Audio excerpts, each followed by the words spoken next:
Praise the Lord. आप सबको जय मसीह की।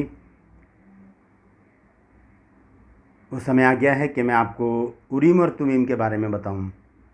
मैंने पिछले दिनों एक शॉर्ट्स में मैसेज डाला था जिसमें आपसे पूछा था मैंने कि आप उरीम और तुमीम के बारे में जानना चाहते हैं। ये बाइबल के शब्द हैं, इसलिए बहुत ज़रूरी है कि बाइबल के शब्दों को जानना, और उसको आज हम जानेंगे। ये पुराने नियम की पुस्तक में है। पुराने नियम की जो 39 पुस्तकें हैं उनमें कुछ जगह पाया जाता है उरीम और तुमीम। वो क्या है ये मैं आज आपको बताऊंगा, और अच्छी तरह से सुनिएगा, आप पूरा वीडियो देखिएगा। एक छोटा सा शॉर्ट वीडियो मैंने बनाया है, उसको मैं बीच में डालूंगा आपको समझाने के लिए, और वो मेरी सोच है। वो ऐसा नहीं कि ऐसा ही होगा, वो मेरी सोच है, इसलिए मैंने उसका एक डेमो बनाकर बीच में डाला है, तो वो आप ज़रूर देखिएगा। तो मैं आपका दोस्त पास्टर राज मैसी आपसे मुखातिब हूँ, और आप देख रहे हैं मेरा यूट्यूब चैनल जिसका नाम है ब्रदर राज मैसी। मैं आपसे गुजारिश करता हूं कि मेरे चैनल को सब्सक्राइब करें और मेरे वीडियोस को लाइक करें, शेयर करें, और कमेंट सेक्शन में आकर मुझे ज़रूर बताएं कि आपको मेरा प्रयास कैसा लग रहा है। तो आइए आज देखते हैं हम उरीम और तुमीम के बारे में। ये पुराने नियम की पुस्तक में से है, और सबसे पहले हम एक वचन देखेंगे, उसके बाद में चलूँगा, क्योंकि ये वचन से ही रिलेटेड है। जो वचन मैं पढ़ने जा रहा हूँ ये उसी से जुड़ा हुआ है, और पुराने नियम में इसका जिक्र है, लेकिन नए नियम में इसको पूरी तरह से यूज़ किया गया है जो मैं पढ़ने जा रहा हूँ। यह नीति वचन 16 अध्याय उसका 33 पद, ध्यान से सुनिएगा। नीति वचन 16 अध्याय उसका 33 पद, यहाँ लिखा है, चिट्ठी डाली तो जाती है परंतु उसका निकलना यहोवा ही की ओर से होता है। चिट्ठी डाली तो जाती है लेकिन उसका निकलना यहोवा ही की ओर से होता है। हम देखते हैं योना नबी के बारे में, जब वो निनवे जाने के बजाय वो तर्शीश जाने वाले जहाज़ में बैठ गए जाकर, तब जो मल्लाह लोग थे उन्होंने चिट्ठी डाली, और चिट्ठी जो है वो योना के नाम पर निकली, क्योंकि वो तो निकलनी थी उसके नाम पर, क्योंकि उसे जाना था निनवे। इसलिए परमेश्वर ने जब वहाँ पर चिट्ठी डाली गई तो नाम किसका निकला? योना का। इसी तरह से हम देखते हैं जब यहूदा इस्करियोती ने आत्महत्या कर ली, उसके बाद हम देखते हैं कि एक चेले की ज़रूरत पड़ी, वहाँ पर उसको चुनना था, तब 2 चेलों को खड़ा किया और वहाँ पर फिर चिट्ठी डाली गई। क्या डाली गई आइए देखते हैं। प्रेरितों के काम में, प्रेरितों के काम और उसका 1 अध्याय, यहाँ इस प्रकार से लिखा है, मैं पढ़ देता हूँ। 23 आयत में लिखा है, तब उन्होंने 2 को खड़ा कर किया, एक यूसुफ को जो बरसबा कहलाता है जिसका उपनाम युस्तुस है, दूसरा मतिया को, और यह कहकर प्रार्थना की कि हे प्रभु, तू जो सब के मन जानता है यह प्रकट कर कि इन दोनों में से तूने किसको चुना है कि वह इस सेवकाई और प्रेरिताई का पद ले जिसे यहूदा छोड़कर अपने स्थान को गया है। तब उन्होंने उनके बारे में चिट्ठियाँ डाली और चिट्ठी मतिया के नाम पर निकली, तो वह उन 11 प्रेरितों के साथ गिना गया। तो ये चिट्ठी का जो सिस्टम है ये नए नियम में भी हम देखते हैं, और हमने देखा योना के बारे में भी यही सिस्टम पहले क्या था, उरीम और तुमीम था।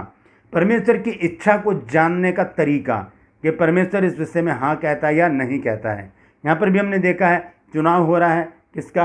वहाँ पर योना है और बहुत सारे मल्ला हैं, तो उनके बारे में देखा जा रहा है कि कौन है जिसकी वजह से प्रचंड आंधी चली है। तब चिट्ठी जो थी वो योना के नाम पर निकली। यहाँ पर हम देख रहे हैं यहूदा इस्करियोती के स्थान पर एक चेले को चुना जाता है, बरसबा को और मतिया को रखा जाता है सामने, फिर उनके नाम पर चिट्ठी डाली जाती है और चिट्ठी मतिया के नाम पर निकलती है। और हमने अभी पढ़ा है नीति वचन 16 अध्याय के 33 पद में कि चिट्ठी डाली तो जाती है लेकिन उसका निकलना यहोवा की ओर से होता है। आप एक बात पे ध्यान दीजिए, जब मतिया को चुना गया तब वहाँ पर चेलों ने प्रार्थना की कि प्रभु तू बता कि हम किसको चुने, फिर उन्होंने चिट्ठी डाली। इसी प्रकार से हम देखते हैं उरीम और तुमीम के बारे में।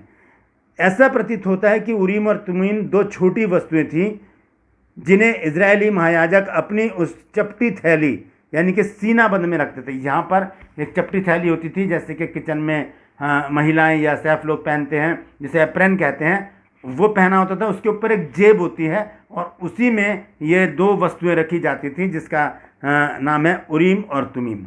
आइए आगे बढ़ने से पहले ये वीडियो देख लीजिए। मैं आपको बता दूंगा कि बताना चाहता हूँ कि ये 2 वस्तुएं होती हैं, एक उरीम और एक तुमीम। किस प्रकार से, आइए इस डेमो को देखिए। Praise the Lord. आप सबको जय मसीह की। मैं उरीम और तुमीम को समझाने की कोशिश कर रहा हूँ। इस प्रकार की शायद 2 गोटियाँ होती हैं, मैं एक डेमो आपके सामने पेश कर रहा हूँ। ज़रूरी नहीं कि ऐसा ही हो, ज़रूरी नहीं कि ऐसा ही हो। तो दो गोटी होती है, एक तरफ यस लिखा होगा, एक तरफ नो, दोनों में एक तरफ यस एक तरफ नो। और उसके बाद हम देखते हैं कि इन दोनों को, एक तरफ देखिए मैंने एक तरफ दोनों पे नो लिखा है और एक तरफ दोनों पर यस लिखा है मैंने। और उसके बाद इनको ऐसे करके डाला जाता होगा, और अगर दोनों में नो आ गया तो परमेश्वर की तरफ से नहीं है, अगर दोनों में यस आ गया तो परमेश्वर की तरफ से हाँ है, और अगर एक में यस और एक में नो आया तो इसका मतलब है कि परमेश्वर मौन है, वो इस बात के लिए कोई जवाब नहीं दे रहा है, उसके लिए प्रतीक्षा करनी पड़ेगी। तो ये एकमात्र एक डेमो है, और ये श्योर नहीं हूँ मैं कि ऐसा ही होगा, लेकिन जहाँ तक मैंने अपना विचार लगाया है हो सकता है कि ऐसा ही हो। तो आप इसे देख के इग्नोर कर सकते हैं, लेकिन मुझे समझाना था, इसलिए मैंने ये demo the.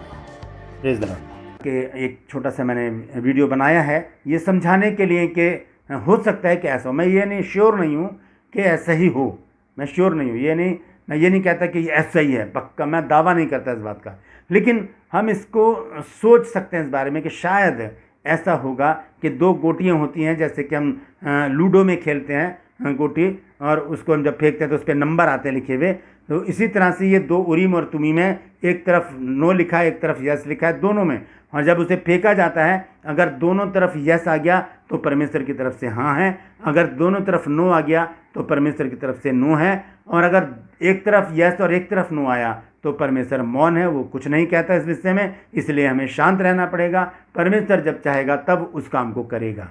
Praise the Lord. तो ये जो दो छोटी वस्तुएं जिन्हें इजरायली महायाजक अपनी चपटी थैली यानी कि सीना बंद में रखता था, जिसे वह अपनी पोशाक के ऊपर पहनता था, जैसे अप्रैन, इनका प्रयोग कुछ विषयों पर परमेश्वर की इच्छा को स्पष्ट रूप से जानने और निर्णय लेने के लिए किया जाता था। इन दोनों वस्तुओं का, उरीम और तुमीम का उपयोग परमेश्वर की इच्छा जानने के लिए किया जाता था। उरीम और तुमीम के द्वारा परमेश्वर की इच्छा को जानने के लिए याजक लोग परमेश्वर के सामने ऐसा प्रश्न रखते थे जिसका उत्तर हाँ या नहीं होता था। ऐसा रखते थे, हम ये काम करें या नहीं करें, या तो परमेश्वर कहेगा हाँ या कहेगा नहीं, परमेश्वर हम वहाँ पर जाएं या नहीं जाएं, या तो परमेश्वर कहेगा हाँ या कहेगा नहीं। ठीक है, तो ऐसा प्रश्न रखते थे जिसका उत्तर सिर्फ हाँ या ना में होता था। इसके बाद वह उत्तर जानने के लिए उरीम और तुमीम को अपनी थैली से बाहर निकालता था। इसके उत्तर में परमेश्वर हाँ, नहीं या कुछ नहीं कहता था। 3 उसके उत्तर होते थे, हाँ, नहीं या कुछ नहीं। मैं अभी कुछ नहीं बोलता, मौन हो जाता है परमेश्वर।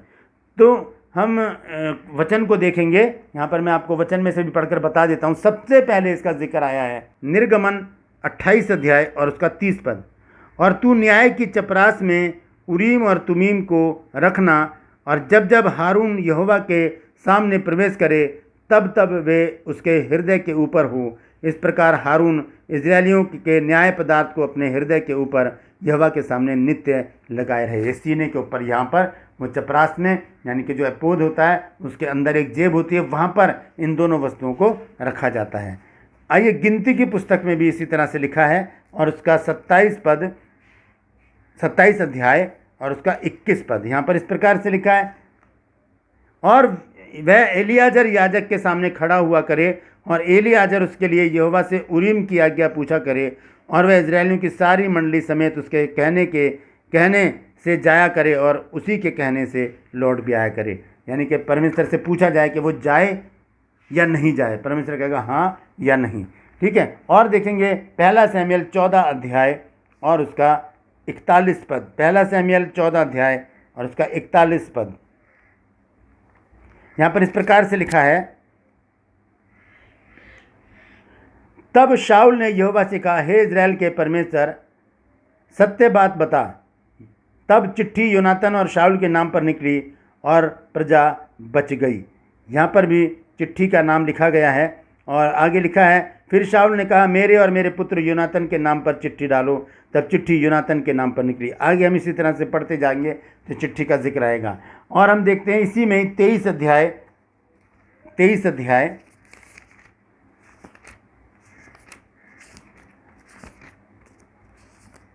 और उसका 9 पद, 9 से 12 पद। यहाँ इस प्रकार से लिखा है, तब दाऊद ने जान लिया कि शाऊल मेरी हानि की युक्ति कर रहा है, इसलिए उसने अब्यातार याजक से कहा, एपोद को निकट ले आ। तब दाऊद ने कहा, हे इज़राइल के परमेश्वर यहोवा, तेरे दास ने निश्चय सुना है कि शाऊल मेरे कारण कीला नगर नाश करने को आना चाहता है। क्या कीला के लोग मुझे उसके वश में कर देंगे? क्या जैसे तेरे दास ने सुना है वैसे ही शाऊल करने को आएगा? हे इज़राइल के परमेश्वर यहोवा, अपने दास को यह बता। यहोवा ने कहा, हाँ, वह आएगा। फिर दाऊद ने पूछा, क्या कीला के लोग मुझे और मेरे जनों को शाऊल के वंश में कर देंगे? यहोवा ने कहा, हाँ, वह कर देंगे। तो इस तरह से परमेश्वर हाँ और ना में उस समय जवाब देता था। और देखेंगे इसी में 28 अध्याय और उसके 6 पद में क्या लिखा है। पहला शमूएल 28 अध्याय और उसका 6 पद। Praise the Lord. यहाँ पर इस प्रकार से लिखा है, और जब शाऊल ने यहोवा से पूछा, तब यहोवा ने तो स्वप्न के द्वारा उसे उत्तर दिया, और ना उरीम के द्वारा और ना भविष्यवक्ताओं के द्वारा। यहाँ पर उरीम का जिक्र है, इसलिए मैंने इस वचन को पढ़ा है। परमेश्वर ने कोई उत्तर नहीं दिया। और उसके बाद हम आगे भी पढ़ते रहते हैं। एज्रा में भी है 2 अध्याय और उसके 63 पद में हम देखते हैं। एज्रा 2 अध्याय और उसका 63 पद, 63। यहाँ पर इस प्रकार से लिखा है उरीम और तुमीम के बारे में। और अधिपति ने उनसे कहा, जब तक उरीम और तुमीम धारण करने वाला कोई याजक ना हो, तब तक कोई परम पवित्र वस्तु ना खाए। तो यहाँ पर उरीम और तुमीम का इंतज़ार हो रहा है। यही बात नहमिया 7 अध्याय और उसके 65 पद में भी लिखी है। यही बात है बिल्कुल। तो ये उरीम और तुमीम 2 गोटी हैं, उसे फेंका जाता है, एक तरफ हाँ और एक तरफ नहीं। अगर दोनों में हाँ आ गया तो परमेश्वर की तरफ से हाँ है, अगर दोनों में ना आ गया तो परमेश्वर की तरफ से नहीं है। अगर एक में ना और एक में हाँ आया तो परमेश्वर मौन है, वो उसका कोई जवाब नहीं दे रहा। इसका मतलब परमेश्वर चाहता है कि अभी शांत रहो, अभी उस काम का, उस बात का समय नहीं आया जो आप पूछ रहे हैं। यह कुछ इस प्रकार था कि 2 सिक्कों को एक थैली में से निकालने पर दोनों चित सिक्के हाँ, दोनों पट नहीं, तथा एक चित और दूसरा पट इस बात की निशानी थे कि कोई उत्तर परमेश्वर नहीं दे रहा है। तो ये है उरीम और तुमीम जो बाइबल में लिखे हैं, पुराने नियम में, जो रिलेटेड हैं चिट्ठी डालने से। नीति वचन 16 अध्याय उसके 33 पद में हमने पढ़ा है, चिट्ठी डाली तो जाती है लेकिन उसका निकलना यहोवा ही की ओर से होता है। Praise the Lord. तो आज के लिए बस इतना ही। आपको ये जानकारी कैसी लगी कमेंट सेक्शन में ज़रूर बताइएगा। और भी बाइबल की बहुत सारी जानकारियाँ हैं, शब्दों के हेर फेर हैं, उनको समझने के लिए आप मेरे साथ जुड़े रहिए। समय समय पर मैं ऐसी ही जानकारी बाइबल की आपके पास लेकर आऊँगा जो आपके ज्ञान को बढ़ाएंगी। और अगर किसी ने आपसे सवाल पूछ भी लिया तो आप उसको उत्तर भी दे सकते हैं। Praise the Lord. परमेश्वर आप सबको आशीष दे।